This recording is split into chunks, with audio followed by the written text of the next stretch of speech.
धाक जरी नजरेत झुंज जरी दिन रात काळ जात आभाळ माया हात दिला मदतीचा मंत्र दिला प्रगतीचा। युवा नेते माजी नगरसेवक माननीय श्री पद्मसिंह भैया सुभाषराव पाटील यांना वाढदिवसाच्या हार्दिक शुभेच्छा। शुभेच्छुक अण्णाराजी आणि कंपनी।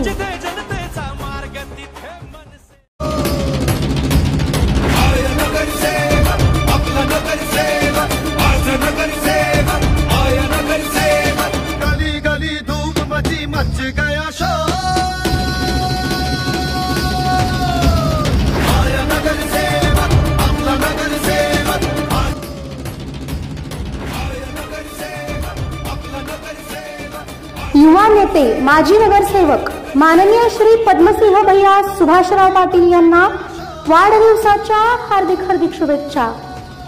शुभेच्छुक धीरज भैया पाटील व कदमवाडा युवक मित्र परिवार, अमोल नाना भिंगारदेवे व नेहरू नगर युवक मित्र परिवार, प्रवीण दाजी जगताप।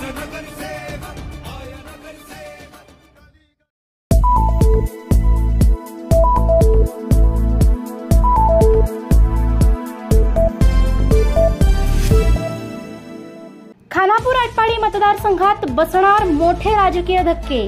शिवसेनेकडून चंद्रहार पाटील, संजय विभूते की अन्य कोणी? सांगलीमध्ये दावा केलेला आहे। मुळात सांगली जिल्ह्यामध्ये 8 विधानसभा मतदारसंघ आहे। शिवसेना काय करणार आणि शिवसेनेची भूमिका काय आहे?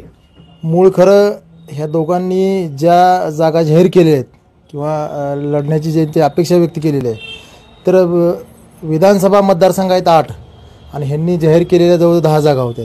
त्यामुळं असं काय होईल असं वाटत नाही, कारण शिवसेना पक्ष ज्या मूळच्या शिवसेनेच्या 2 जागा आहेत, खानापूर आटपाडी आणि मिरज, ह्या 2 जागा कुठल्याही परिस्थितीत शिवसेना उद्धव बाळासाहेब ठाकरे हा पक्ष ह्या 2 जागा 100% लढवणार आहे। नुकतीच लोकसभा निवडणूक पार पडली, त्यामध्ये महाराष्ट्रात महाविकास आघाडीला भरघोस यश मिळालेले आहे।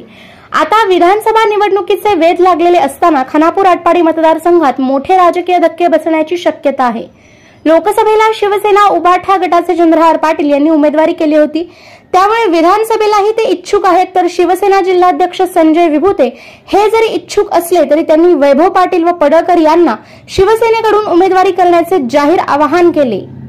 मित्र वैभव दादा पाटलांची प्रेस ऐकली, आपल्याबरोबर सगळ्याबरोबर अनौपचारिक गप्पा मारत असताना ते बोलले की मी या ठिकाणी निवडणुकीला लढणार आहे, इच्छुक आहे, मी काही करून लढणार आहे।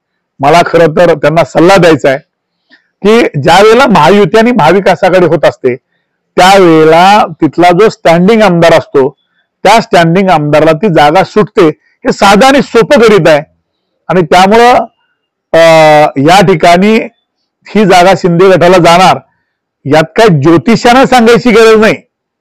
ही जागा महायुतीमध्ये शिंदे गटाला जाणार हे ज्योतिषानं सांगायची गरज नाही। आणि त्यामुळं जे आज पडळकर असतील, वैभवदादा असतील, जे आज मोठ्या मोठ्या मेळावे घेत आहेत, मोठमोठ्या घोषणा करतायत, त्यांना माझं सांगणं आहे, इथं तुमच्या महायुतीमध्ये शिंदे गटच लढेल, यात काही शंका नाही। तुम्हाला जर खऱ्या अर्थानं त्या ठिकाणी इथं निवडून यायचं असेल आणि इथं आपल्या विचारधारेचा आमदार म्हणून त्या ठिकाणी आमदारकी लढवायची असेल, तर माझं पडळकर आणि वैभवदादांना आव्हान आहे की तुम्ही ही जागा शिवसेना उद्धव बाळासाहेब ठाकरे पक्ष लढवणार आहे। माझ्या पक्षाचा आमदार व्हावा, माझ्या पक्षाला एक जागा या सांगली जिल्ह्यात वाढावी, या उद्देशानं मी आमचे पदाधिकारी थांबायला तयार आहे। शेवटी मी पक्षाच्या विचारधारेचा कार्यकर्ता आहे, पक्षाला मानणारा कार्यकर्ता आहे।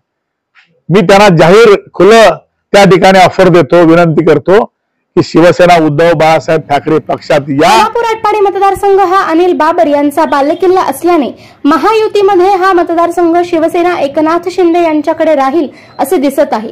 सुहास बाबर यांनी मतदारसंघातील प्रत्येक गावोगावी संपर्क वाढवला आहे, त्यामुळे राष्ट्रवादी अजित पवार गटाचे ग्रामीण जिल्हाध्यक्ष वैभव पाटील हे काय निर्णय घेणार याकडे मतदारसंघाचे लक्ष आहे। त्यांनीही विधानसभेच्या दृष्टीने चंग बांधला आहे।